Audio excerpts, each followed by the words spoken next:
Religious and historical symbols and costumes are prevalent among the images we see from the insurrection on January 6th. Bibles and crosses and insurrectionists dressed as priests were present, but the role that religion played in the event is not often, if ever, discussed. In the same way, several insurrectionists invoked America's Civil War history as they stormed the Capitol, draped in Confederate flags, dressed as Confederate soldiers, and a few even dressed as Abraham Lincoln.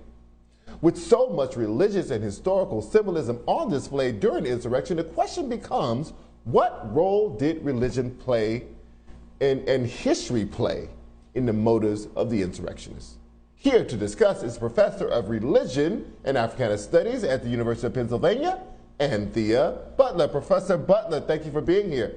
So help us to understand how this kind of theocratic sensibility collides with the white nationalist sensibility, and how that shows up in the insurrection itself. Well, you know, one of the officers today talked about that, Officer Hodges, and it was very important what he said. He talked about white nationalism, but this is white Christian nationalism.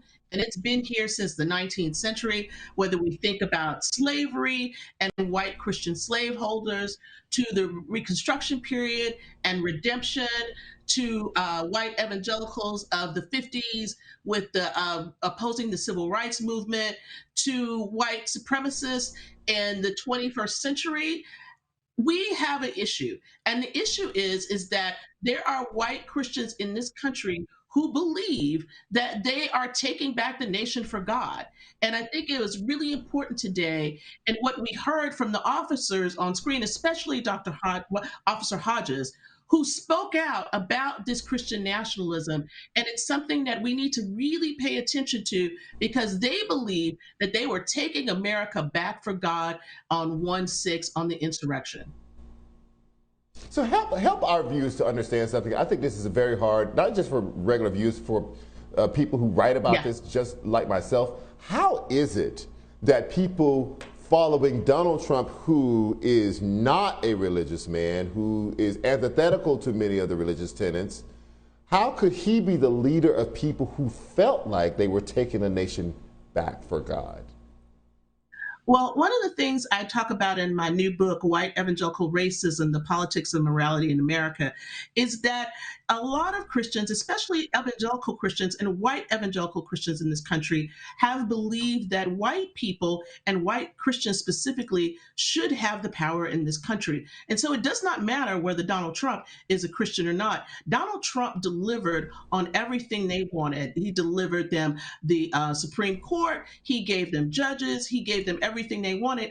And the biggest thing that he did, and I think this is the most important thing, he allowed them to be able to be vocal about their racism, the racism against Mexicans, the racism against Jews and the anti-Semitism, the racism about Black Lives Matter, all of the racisms that have always been there in American Christianity came out with Donald Trump.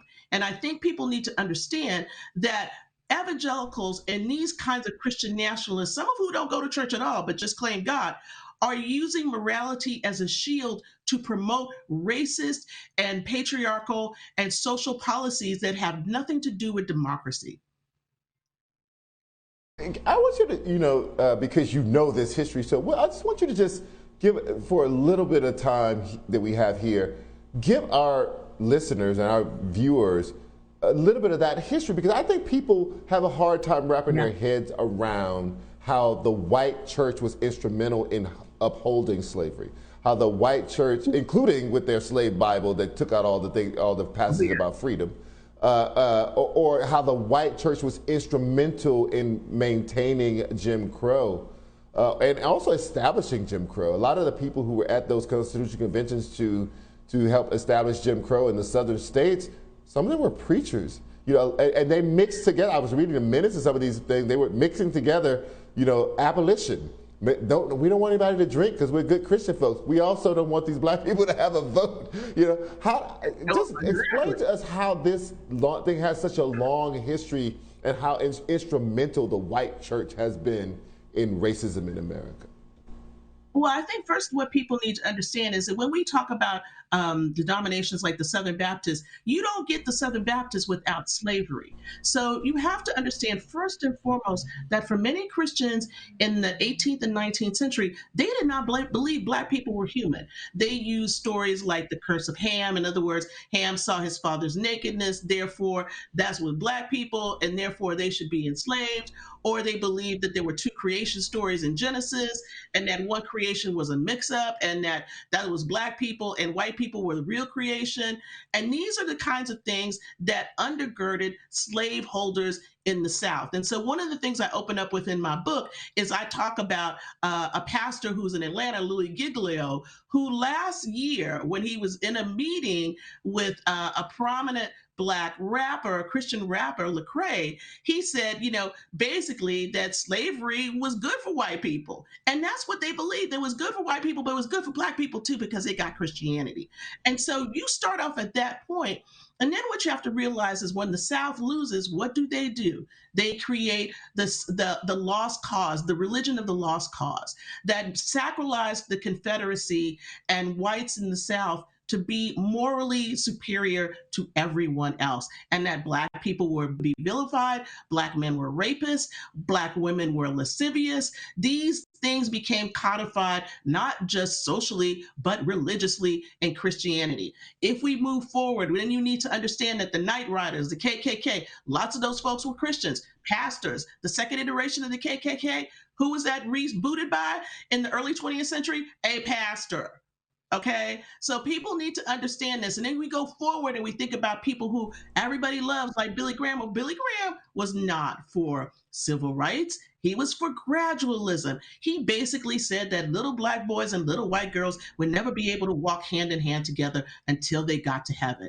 And then when you get to the 80s and we start to think about people like Jerry Falwell Sr. and all these other folks, they pick up this racism that has always been there, and they use code words to talk about it. So, when Lee Atwater makes his famous claim that you can't say the N-word, but you need to talk about forced busing and things like this, Christians pick up on this and they use it as part of their moral arguments. So by the time you get to the 21st century, and you got George W. Bush and you got compassionate conservatism, but you hate Muslims and everybody else because 9/11, you can see how this racism forms. And then when we get to, of course, President Obama, then he's a Muslim, he's not a Christian, he's palling around with terrorists like Sarah Palin, who was an evangelical Christian, said.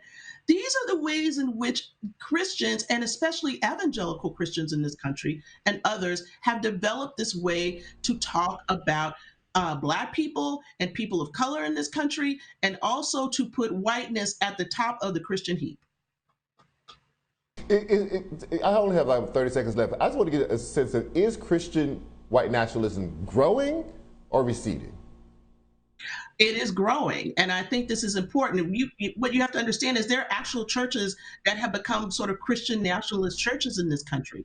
This is a growing problem because these are not people who are part of mainstream Christianity. They have fused their political, racial, and religious kinds of things together in order to supersize themselves to think that they need to take this country back for God, and that the rest of us are heathens who do not belong here and need to be ruled over. And we should not have the right to vote. Just like the 19th century, when they didn't want anybody to drink because of the temperance movement, and they didn't want Black people to vote, they want the same things in the 20th century. Nothing has changed.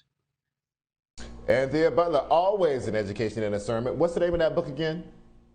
White Evangelical Racism, The Politics of Morality in America. It's on UNC Press. You can get it at Amazon or Bookshop or anywhere where your favorite books are sold. Hit me up on Twitter and I'll help you find it. Thank you so much for coming on today. I really appreciate it.